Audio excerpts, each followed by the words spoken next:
Okay, our next speaker is Dr. Carl Whitcomb. I'm sure everybody here has heard about Dr. Whitcomb. He comes all the way from Oklahoma. So he drove in here last night, and he had dinner with his niece. And today he's here, and he has been here all morning. He has a booth next door as well, so feel free to walk by. There is a lot of information on what he does, okay? So Dr. Carl Whitcomb is actually from, he's now in Oklahoma, but he was born in Kansas. He was born and raised on farms in southeast Kansas. He has, Dr. Whitcomb has a master's in horticulture from Iowa State University and PhD in horticulture, agronomy, and plant ecology from Iowa State University as well. He was professor at Oklahoma State University until 1985, and now he's president of Lacebark Incorporated. Dr. Whitcomb created Lacebark as a horticultural research company, and it's located near Stillwell, Oklahoma. The original the air root pruning containers, root maker, all that is from Lacebark Incorporated. And he also works, he also is very much into developing new cultivars of trees and shrubs, and the research also addresses nursery production methods and containers, field and transplanting into the landscape regarding water chemistry, nutrition. So there's a lot of research going on as well. Dr. Whitcomb did not want me to take too much time trying to introduce him, so I'll keep it as short as possible, but his bio is so long I have to say at least a few more things. He's written several books, 4 books to be, yeah, I think he's written several books, but 4 books are very well read. One of them is Know It and Grow It. Then, of course, there is the plant production containers, and then there is establishment and maintenance of landscape plants, and I think I missed one, but all the books are on display in his booth next door, okay? He's won several awards as well, from 1977 to 1999. There are several awards as well. For example, 1987, he won the Outstanding Industry Person Award by the Florida Nursery Association. 1988, he won the Award of Merit from the Garden Writers Association of America. 1993, he was named Fellow of the International Plant Propagator Society. 1999, he was given the Meadows Award by the International Plant Propagators Society. So welcome, Dr. Whitcomb. Thank you for coming.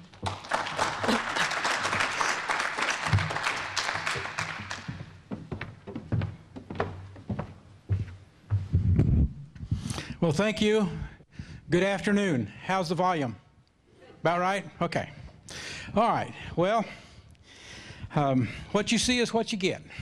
You know, and I look at a number of the faces and see that just went right over the head. The problem with getting old is you use phrases that the younger people don't understand. That was a Flip Wilson line from probably 35 years ago or 40 years ago. And he would go along, and what you see is what you get. Well, let me show you a couple things. I didn't bring any handouts in here. They're all in the other room. But they're available if you want one. The primary topic I'm going to be talking about this afternoon, there's a paper called Growing Trees for City Spaces, How to Build a Better Root System on the Tree to Grow in those, what I sometimes refer to as idiot holes. You know, those 24-inch square knockouts in the sidewalk. Anyway, there's a paper on that.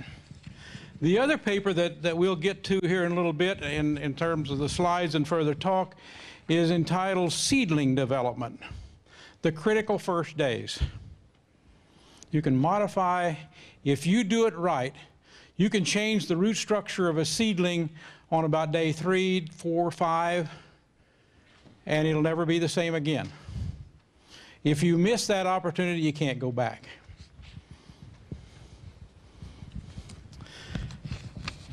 I'm an old Kansas farm boy. Went to Kansas State, still have a lot of family. My wife's got a lot of family up in this part of the world. And one of the problems that as I was looking through various papers that I've written that I thought might be of help to you, I just stuck several in. This one says Johnson grass. You don't have any problem with Johnson grass, do you? Well, anyway, some aspects of control of Johnson grass. And it applies to other perennial weeds as well. So you're welcome to one of those if you'd like it. You know, I couldn't give a presentation without showing you my twin grandsons. But the title of this paper is Designing Trees for Kids. I hate going to a nursery and seeing every tree pruned up 6, 8 feet tall. A kid can't get in them. When these boys were born, I planted that Siberian elm because they live in southern Wisconsin, and that was one of the few things that I was certain that I had that would make it through their winters, and specifically pruned it and developed it so they could climb in it. The tops of those branches are practically bare of bark from those two boys and the neighbor kids climbing those trees. Kids need to know trees. They'd be better off if they knew trees.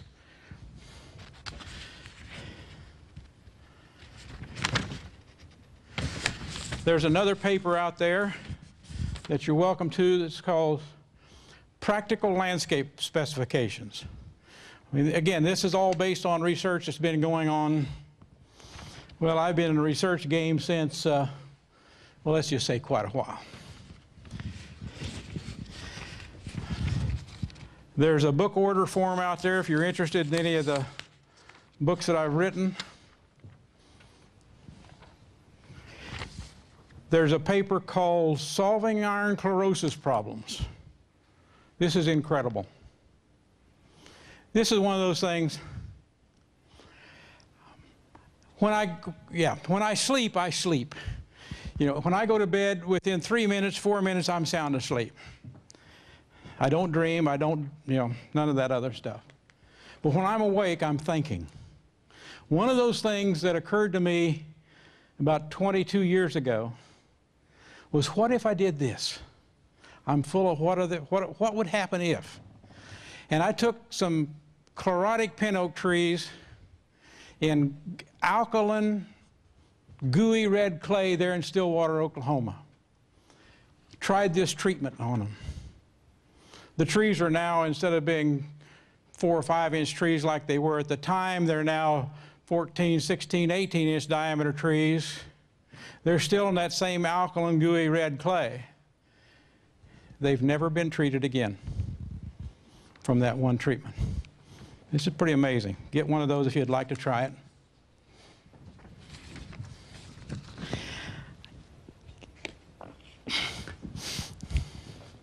My favorite plant is sort of the one that I'm working with at the moment.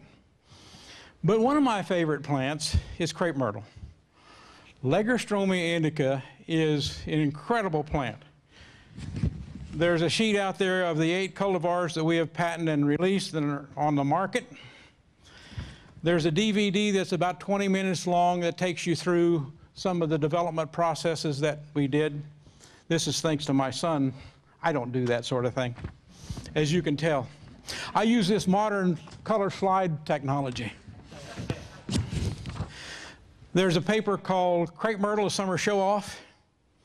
Few plants will produce more blooms in the summertime than crepe myrtle. And there's another paper there called Northern Crepe Myrtle. How to grow crepe myrtle in Zone 5, Zone 6, Zone 8, Zone 4. Yes. There are some folks who are growing some of our crepe myrtle in Chicago using this procedure. All the products out there, and I just brought a few of them, but all these things under Rootmaker banner. That Rootmaker is my trademark, and all the products that this company out of Huntsville sells are my inventions. So look at those things, and I've got samples of them out there, and you're welcome to take one if you'd like. No root circling, no root girdling, just a fibrous root system from day one. And if you really want some more information, there's some of these DVDs out there. This is about 2 hours and 20 minutes. It's from a field day I did several years ago. And I was so focused on this thing, and at some point, again, I have the great fun of working with, Legina and I have 2 boys. The oldest son came back and started working with me about 12 years ago. We have a ball. His ideas are different than Dad's, and he said, you know, you're planning to do this field day, why don't I get so-and-so to videotape this thing? So the whole thing was about 6.5 hours.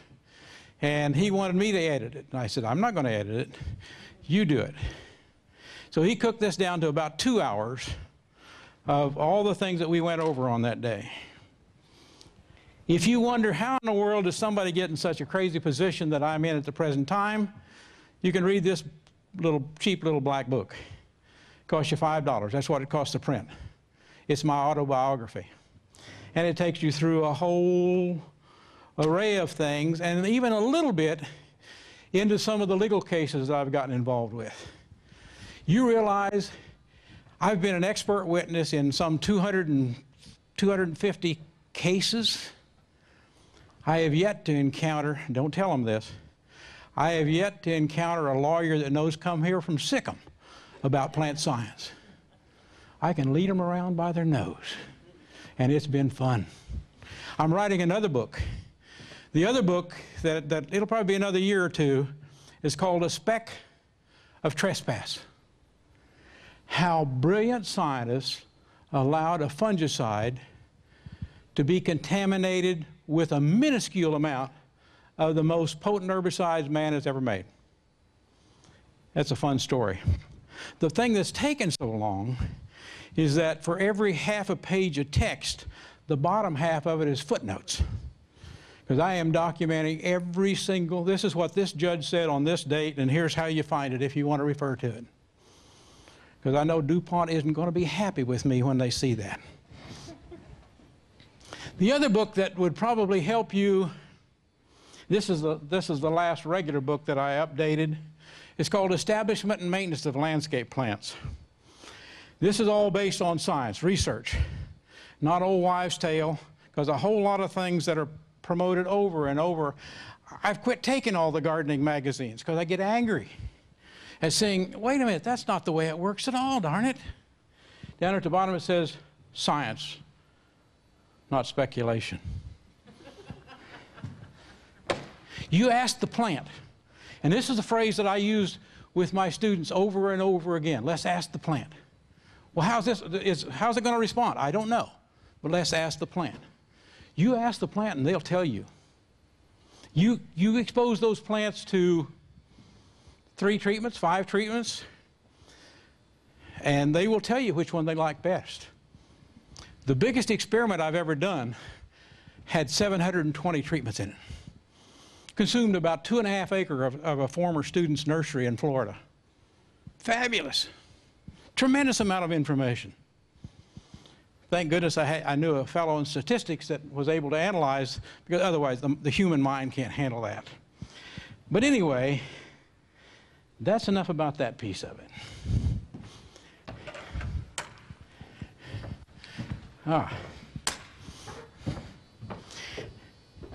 This is what I call an idiot hole.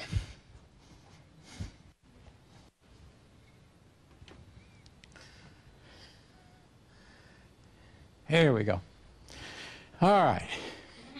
Unbelievable that people would, with some degree of knowledge, think they could grow a plant in such a thing. But what happens, you know the drill, and the top dies back, and if it survives at all, it suckers and it's a mess. Once in a while, there are occasional places where drainage and soils and circumstances were just right, and you get a few trees, and then everybody thinks, oh, we can do that in our area. Well, most of the time that's, well, I'll clean up my language. It's fiction. I have to stop and be careful that way. See, the way I went to college, no one in my family had ever been to college before. Back in those days, I wouldn't talk to anyone. I mean, so I stumbled around here and there and yonder, and then how was I going to pay for college?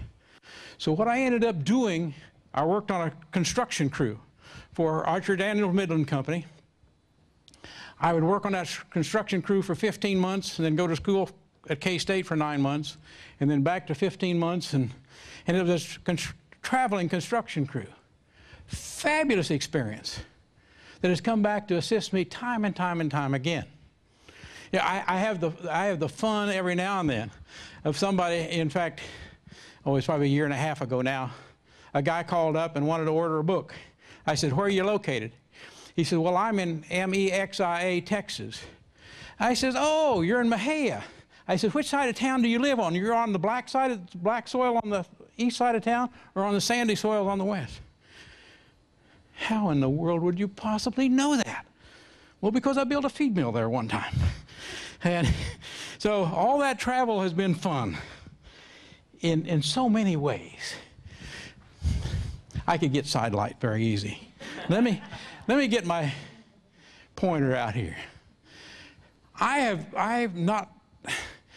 lost most of my enthusiasm for bald and burlap trees. And a part of it is the way they're handled. You can say, well, it works. Look at all the, well, yes.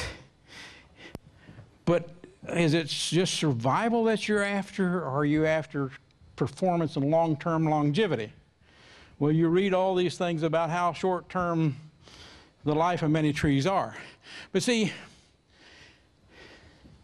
plants run on energy, just like these lights do, this PA system, your cars, you do.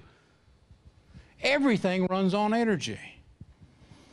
The only difference about the plant is the plants manufacture their own energy through the marvelous process of photosynthesis. Then what do they do with that energy? See, if you take a bald and burlap plant and you bury it in some kind of mulch, and all these roots grow out here, you just spent a whole lot of energy growing roots that you're going to lose. I don't want to do that.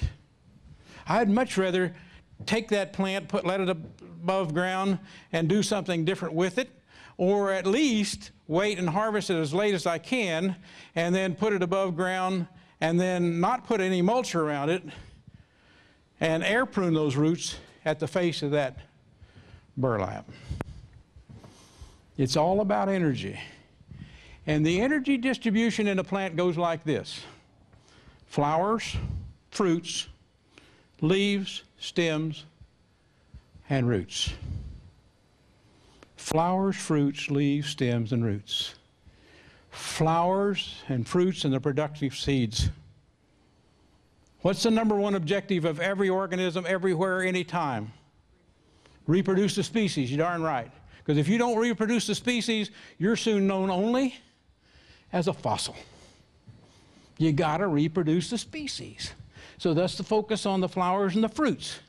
All right, then if there's no flowers and fruits present, or if there's more energy than what those need, then its leaves retain energy, or they transfer it to the stems, and finally the root system. We'll say, wait a minute, wait. The roots are last to get energy from the leaves? That's right. A plant under stress, and you can do this experimentally, I've done it dozens of times. A plant under stress, the more you stress it, even down to the point where you just take a puncher and start punching holes in leaves, you'll start shutting down the root system. And see, it seems backward. You think, well, gosh, it ought to put more energy into the root system, because the roots are what supplies the water and the nutrients that the top needs. But the other side of the point is, there is no welfare in nature. If you show me a weakness, you're history. So a plant that shows a weakness, let it decline fast, get it out of there, and make room for, hopefully, a stronger replacement. But it's all about energy. Another thing that is not well understood is, if you root prune, this was a part of a bald and burlap plant, but if you root prune or you go through various ways, well, where do these roots grow? Well, the thought is that they grow back from, no. On almost all species, the new roots that grow out from the side of that ball are right at the face of that cut. Right at that point. What I would rather have is a whole pile of roots back up here. Again, this is son Andy's handiwork. He said, we need some good pictures, Dad. I said, all right, why don't you get them? He's become more cautious about what he asks about. I said, all right. So he went down to one of the local nurseries and bought several trees, balled and burlap. I said, all right, here's an oak tree. Here's an oak tree. The stem diameter is about the same size. Let's see what's inside. And not a heck of a lot inside that ball of soil. And yet this that came out of this white fabric container, we call a root trapper, that stops the roots from circling. Look at all the, can you see all those roots? They're just hundreds and hundreds. Can you get too many roots? I've never seen anything to suggest that can occur. On the other hand, does every one of those roots become a permanent root to the plant? Probably not. Some of them grow for a while and stall for reasons I can't explain, and others will continue to grow and branch and grow and branch. A common question I got it once this morning in there, was, well, but gosh, you have all these little fine roots, so the tree isn't going to be supported very well. My answer and argument to that is, if you took a 1/2-inch diameter braided steel cable and a 1/2-inch diameter steel rod, which do you think is stronger? The braided steel cable. Those many individual roots supply much greater anchorage than a few big roots. The other neat thing about this whole process, relative to growing trees in limited spaces and even all sorts of yards and near sidewalks and so forth, is no one of these roots is likely to get as big as this big root as it continues to grow. So you get less of the heaving and all these hardscape damaging situations. But that was always in that ball of soil. You know, if you could see, if there was a tool that you could take along here and say, there's a ball and burlap tree. I don't want that one. I don't want that. You wouldn't buy very many of them. But you can't see what's in there. So you get suckered in to buying these others. If you're going to improve the root system of trees, you have to start at seed germination. Every seed of every species from anywhere on the planet always starts out with a primary root. The objective of that primary root is to nail that seedling in place, provide access to as much water and nutrients as possible before the top starts growing. To do the reverse would be suicide. That primary root plays a key role. Well, but if you take that, this is bur oak, if you plant that on the surface of this 4-inch deep pot and let that primary root extend down here, the day that the tip of that root gets out there and is exposed to the air, dehydrates and dies, the next day there will be secondary roots produced back up here. It's that fast.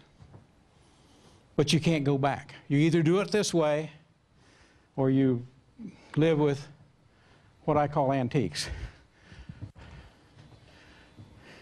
Or if you put them in a pot, a smooth pot that has a flat bottom in it, you know what that root's going to do? Goes down there in circles. Tuck this one away. A root grows like a bullet goes. A root will grow until it hits something, be deflected and go in a new direction, just like this. This came down, hit the bottom, it hit here, and it's going to do this routine at the bottom.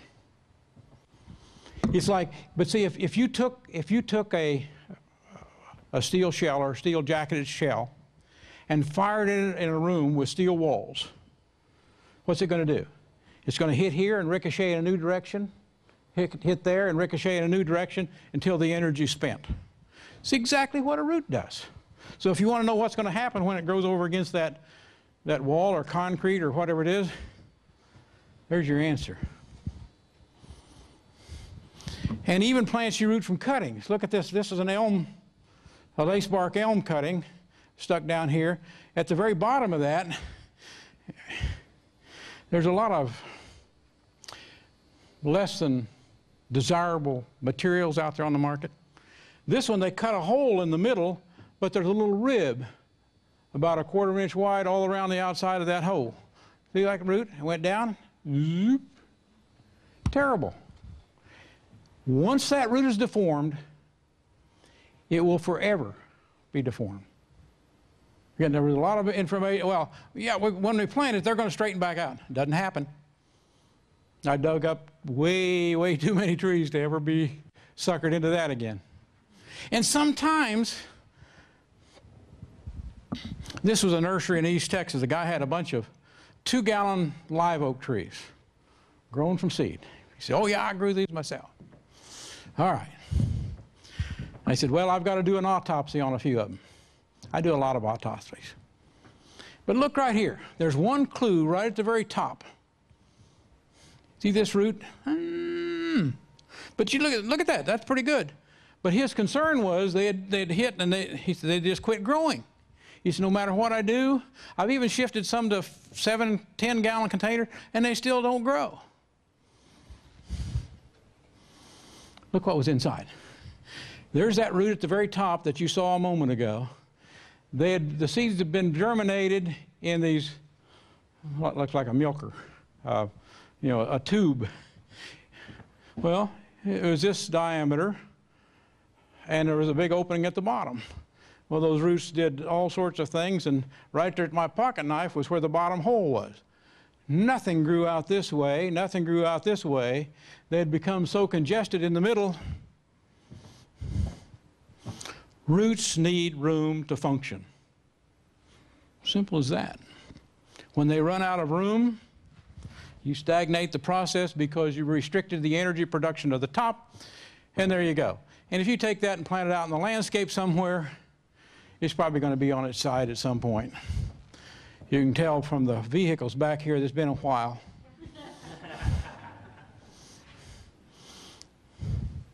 One of the books that I did is called Know It and Grow It. It's a monster book with loads and loads of photographs.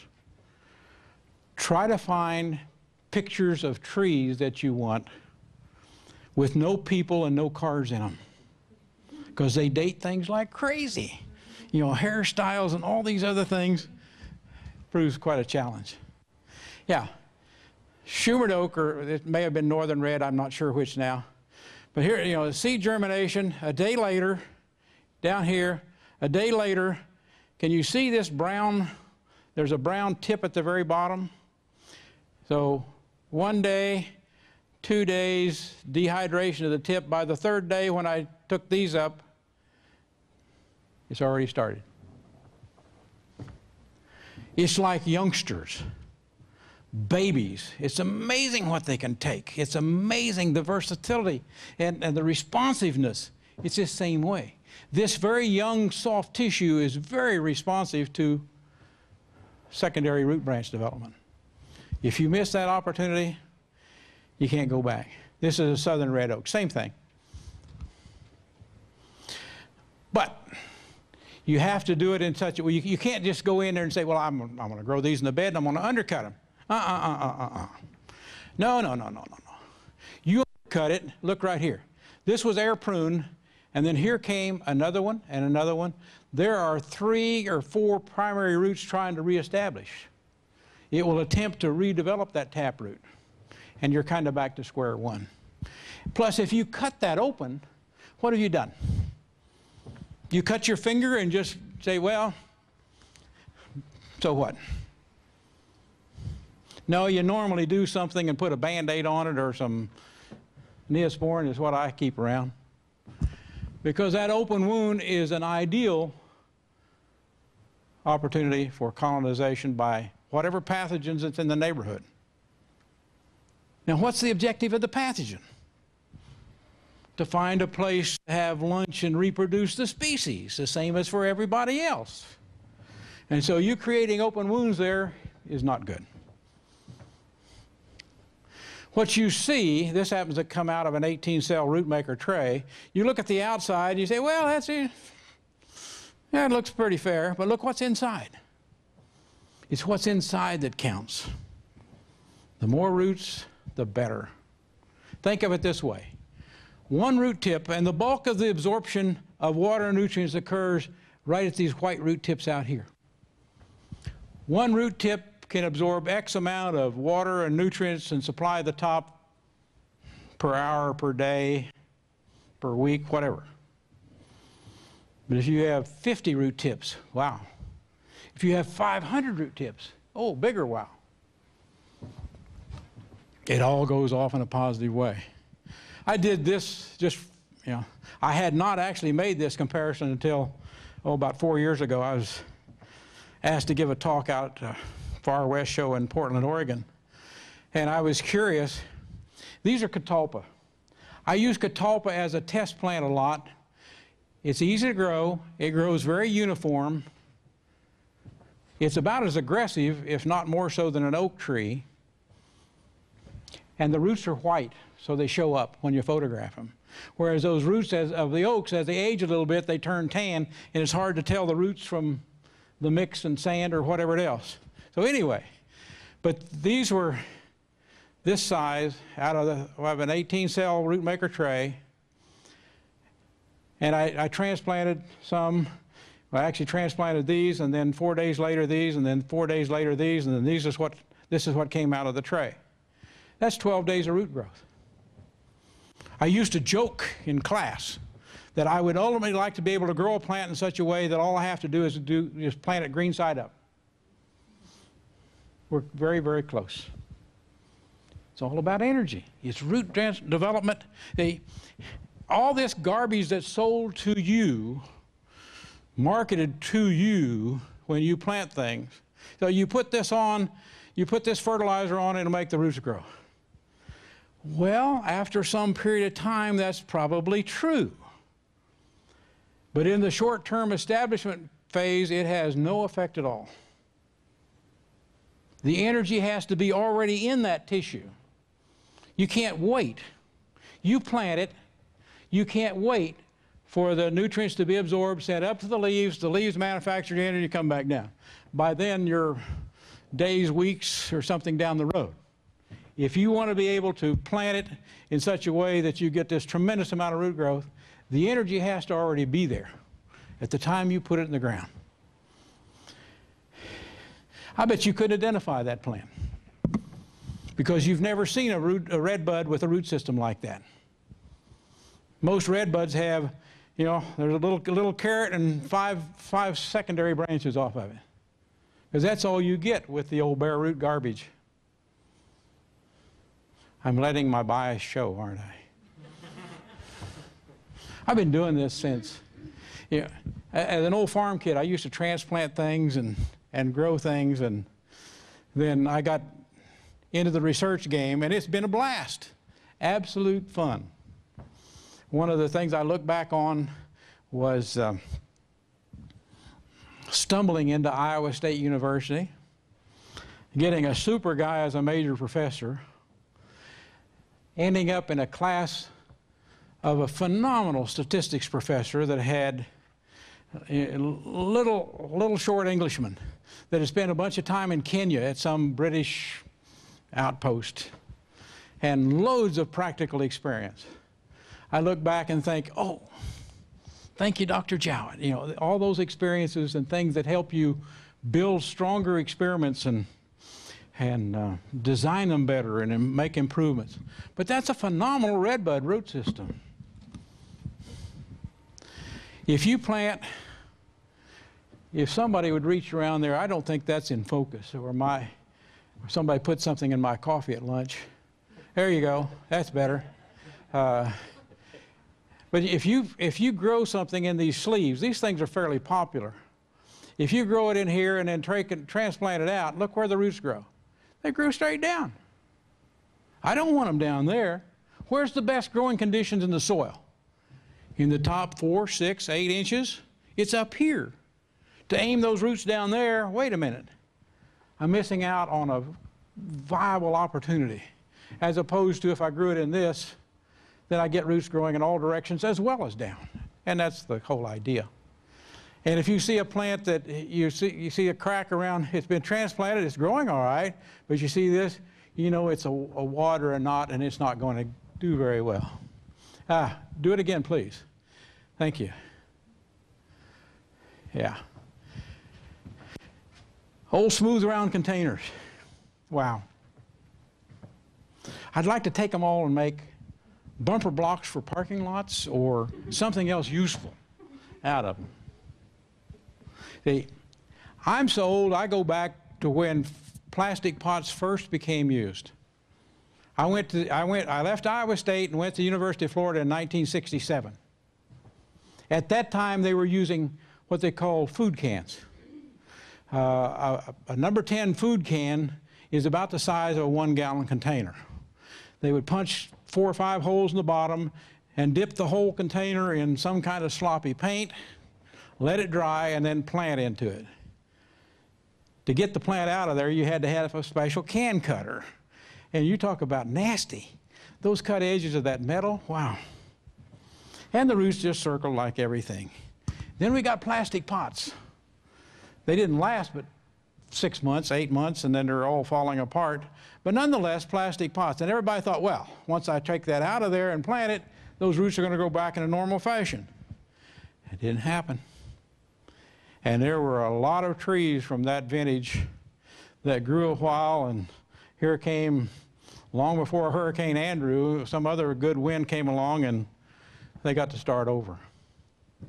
But if you divide, but all that is history, see, and background. If I interrupt that root that's coming around here at this point, and it either hits here and goes down to an opening, or hits here, or some other way, when it gets to that opening, I'm going to dehydrate that root tip and make it branch. And it does. It's phenomenal. So this is a 3-gallon root maker plant. You plant that thing out of there, and there's roots growing in every conceivable direction. And we can go further. This is actually the last patent I obtained.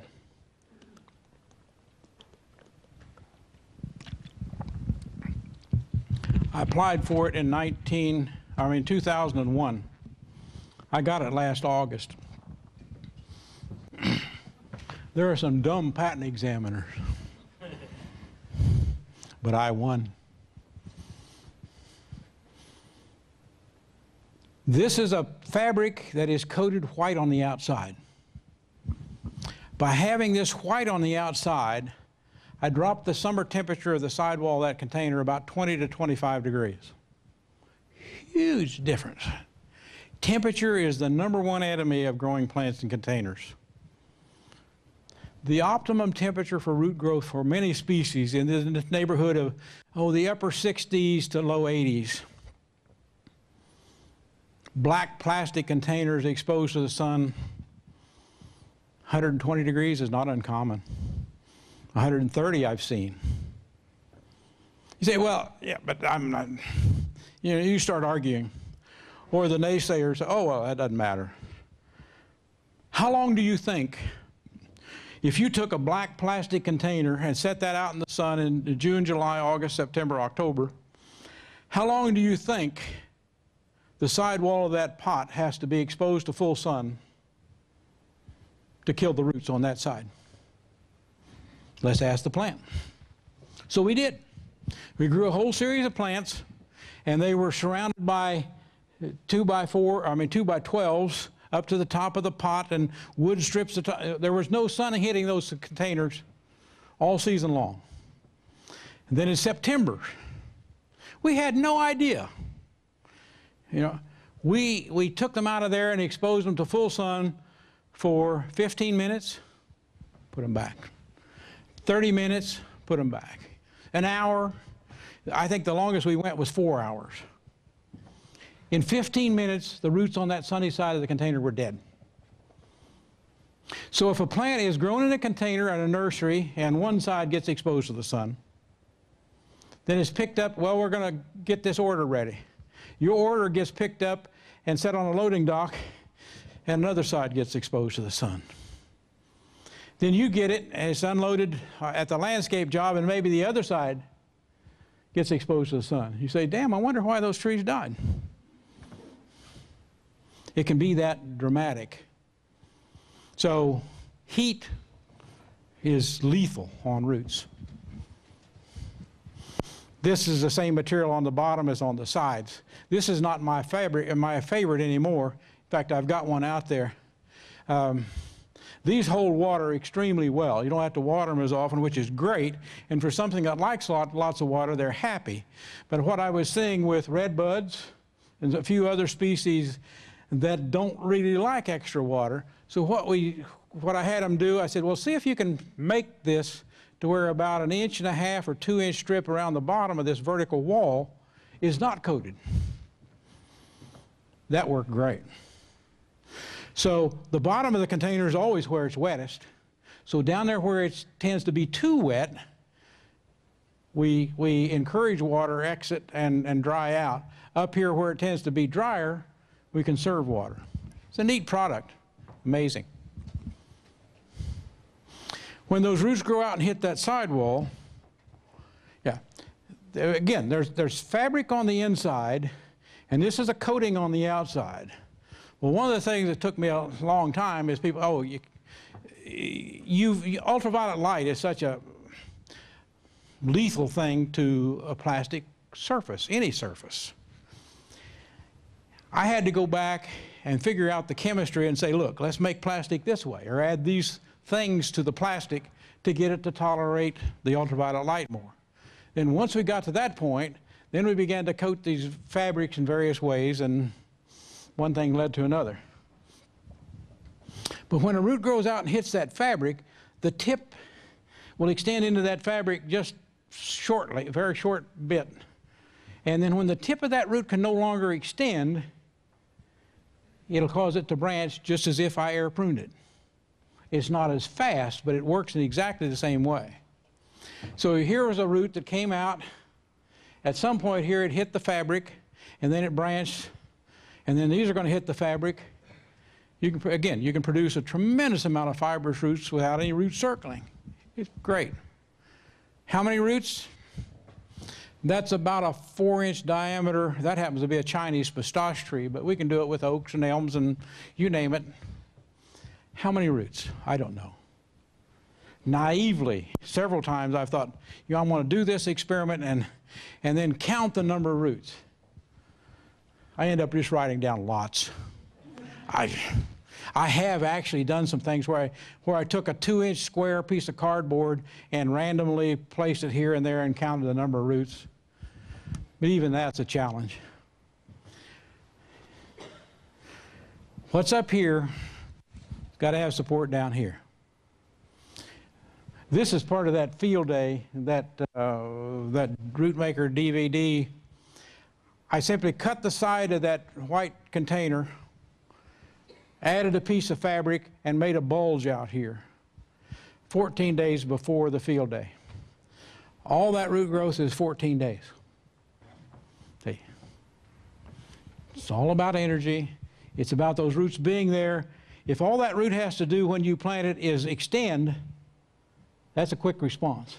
If it has to, if root buds have to form and then those root buds start extending, that can be weeks.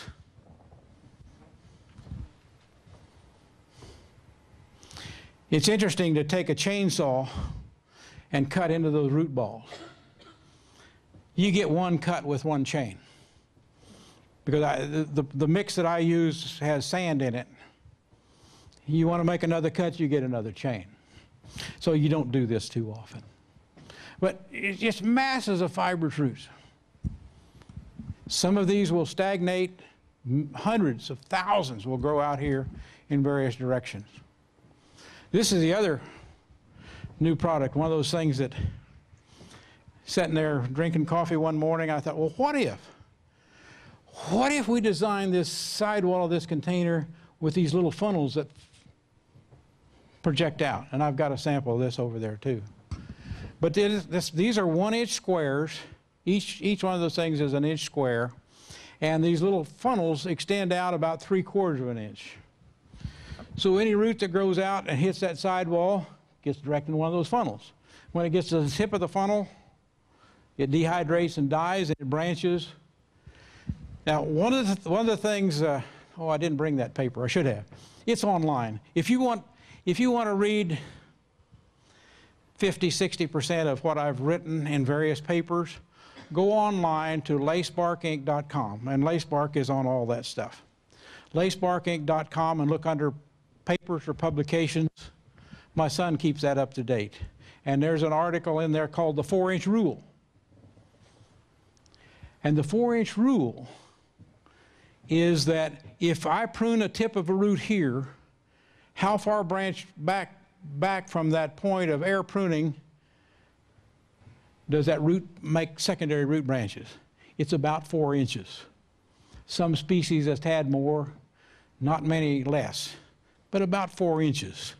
So if a root grows out here and is pruned back in there 4 inches, it's branching, which means that root system is less vulnerable to heat and less vulnerable to cold, because instead of all being pressed against that sidewall like a smooth pot, it's all branched back. That's what it looks like when you take the unit off. And these things, you can use them over and over and over. I was up there near Chicago, a large nursery just south of Midway Airport. I've worked with, I've known Connor for 25 years, I suppose. Some of the very first ones, and an earlier version of this that I sold him 20 years ago, he's still using over and over and over. He's one of the best buys I ever made. You have to know Connor. But this is what that looks like. See, it's almost flat on the bottom, or in fact it is horizontal, and it slopes down here. So any root that hits this thing, it grows out. This root tip was previously right here, as good as I could find a photograph. And then when this air prunes, branch all the way back inside there. You want to move them? Put a strap on the trunk and move them. It's easy to do. July here. If you've got a good root system on there, the only thing I do that's different is I double wrap that strap. Instead of just going around once and choking it, I make the strap into a loop, then take that loop around the tree and go back through it. So I've got twice as much gripping surface. See, there's one piece here you can barely see and another one down here. And a number of these things, we have taken off this root builder material and simply white stretch wrap. White stretch wrap, not clear stretch wrap, not black stretch wrap. You put clear stretch wrap on there, and what you create, any little irregularity there, you create little miniature greenhouses. We all know about the greenhouse effect, how accentuated heat it is. If you put black on there, anything pressing against that black, you accelerate the heating. But that nice white reflects it back out. We gave a whole series of trees from some of our experiments to a children's hospital in Oklahoma City, and this is the way we prepared them to ship. And according to Dennis, they didn't lose a tree. And some of these were 5-inch, 6-inch diameter oaks. This is what it comes down to. Water and nutrients absorbed at the tip of the root or just back of that tip, a very short distance. But the water and nutrients are sent up to the leaves. The leaves are, the photosynthesis mechanism. You manufacture sugars, and then if there's enough to go around, finally some gets back down here. It's all about energy. This was a tree that we grew. This happens to be a southern magnolia. That doesn't exactly do well here, but nonetheless, southern magnolia. When the root ball was planted, that's my pen right there. You can see it was about a 14-inch diameter root ball on a 4-inch diameter tree. You say, no, you can't do that. Sure you can. But look what happened a month later. We just simply dug a hole with a backhoe out here and started washing away. All those roots are a month. if you really look at the whole big picture and say, how much am I spending to go back and water those plants again and again and again and again until I finally get them established, when I can do it, I mean, that tree you could walk away from. Weeks before you could walk away from it, and it's going to survive with that excellent root system. I've pulled them out, we've dug them up. This is a river birch. Just loads and loads and loads of roots. That's the key to the game. This one I did just for fun. I do a lot of things for fun. I have a lot of fun. This is my son Benjamin. He's the cello professor up at Wisconsin now. This was in a container that was 12 inches diameter, about 12 inches tall. Benjamin's about 5'9". I picked up this tree horizontally, carried it from a trailer back up here, over and set it in the hole. I said, Benjamin, hold the tree up. I took the picture and then we backfilled, and yeah, I had to stake it. That tree, if you were to come to Stillwater today or sometime, you'd look out my office window and you'd see that tree, and it's now about 8-inch stem diameter, 12-inch root ball, 4-inch diameter stem, 12-inch root ball, 12 inches deep. We have just scratched the surface in terms of improvements, in terms of utilizing this energy distribution and root system and other improvements, and the nutritional aspect of it as well. Wow. Had to show you a crepe myrtle. This, to the best of my knowledge, is the most cold hardy crepe myrtle around. If you want to try one, this is pink velour. I get responses, you know, we've got probably 200 licensed growers to propagate these things from coast to coast, and I get comments back about the rest of them died, but pink velour survived. It's worth a try. You know, clear up north of Philadelphia, there's some pretty hostile winters up there. But pink velour is a bright, shrill pink. The new foliage comes out purple, and of course it's growing in a root trapper. But the other thing those white root trappers do great, and I've done now for the last 5 years, I suppose, if you look very closely, you can see that white container down there. Patio plants, deck plants. If I'm not losing water out through the sidewall of that pot, I don't have to water the plant as often.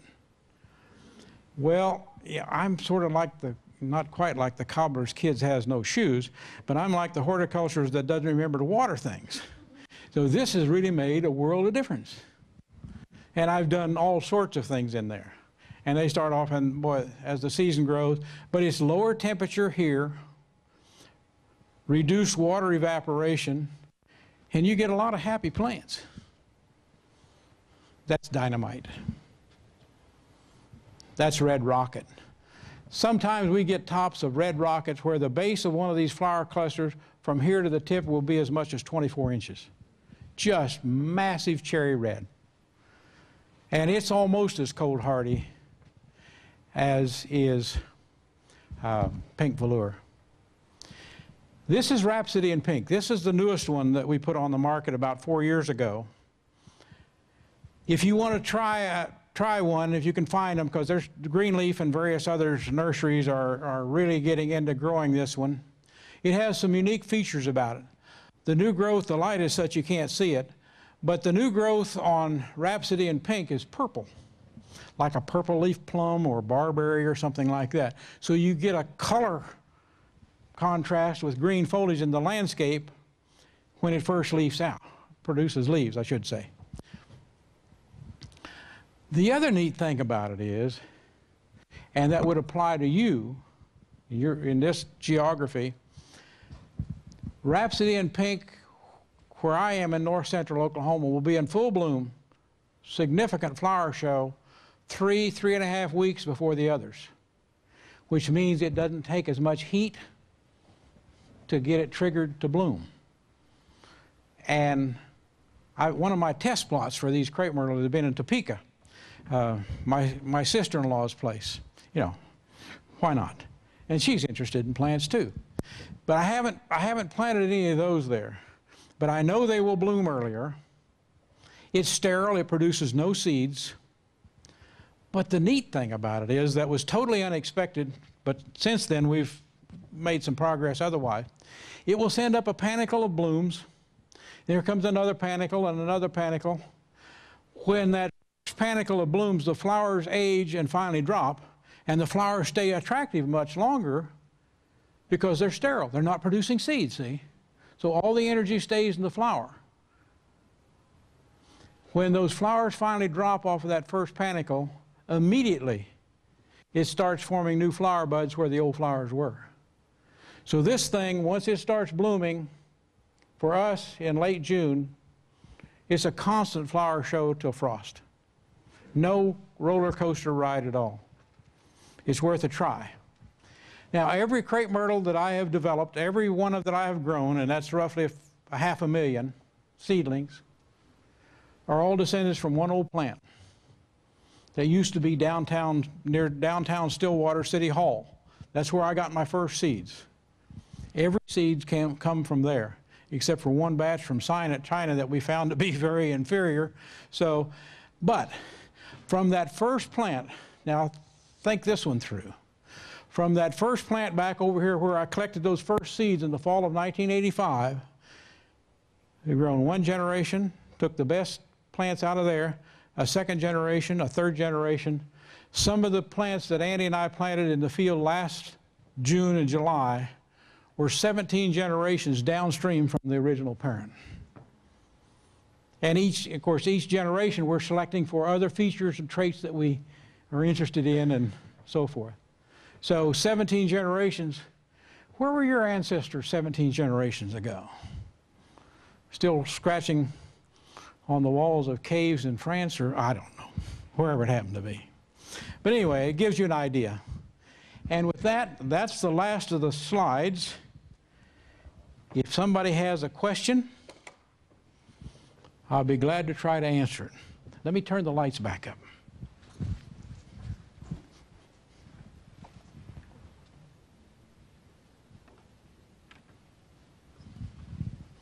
Yeah. Okay, yes. If you're talking about the space of time, the window of time for the healthy root development is very short. So how are you doing, like, your flowering plants that you were talking about, like patio plants in the white fabric? Well, what I do, and I propagate them in here, either from a seed or a cutting. Again, I want the most fibrous root system I can get. So I go from here to a 10-gallon container or something. So like that plant that we saw, that patio plant we saw, went from seed. Mm-hmm. Yes, or from cuttings. You know, I've got a couple of varieties of tomatoes that I particularly like.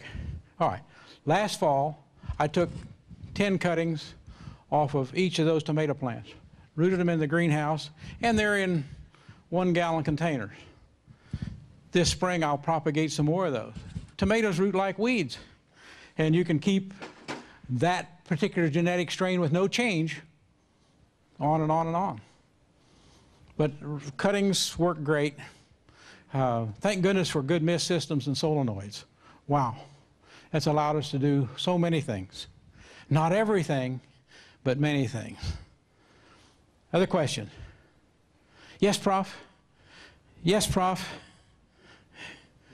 Oh, I thought you would have something question. Anyone else? Yes? I don't hear very well. One of the things you designed, it was black on the outside. With all those little networks?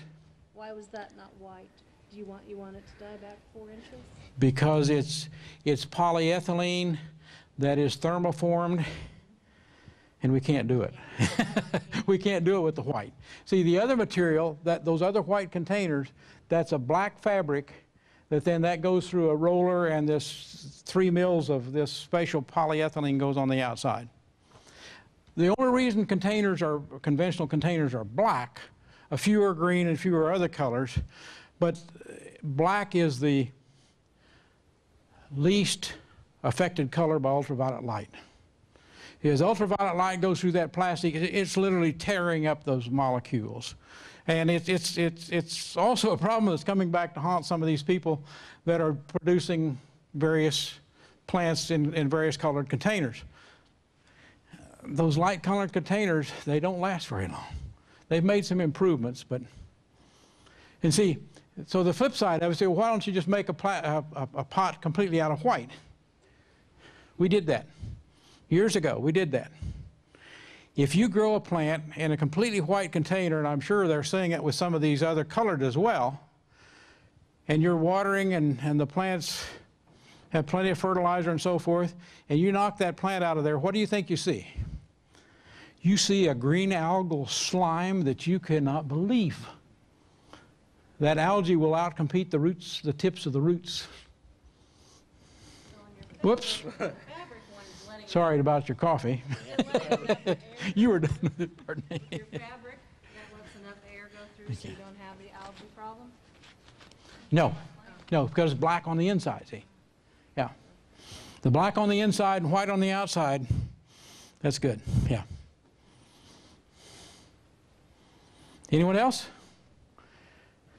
If you want to look at the books, if you want any of the handouts, they're over in the other room. I brought 70 or 75, so there should be enough for everybody. If you want one, feel free. Same way with the DVDs, so on. Yeah. You bringing that material? Yeah, there's some samples over there. Yes. Okay. Okay. Thank you very much.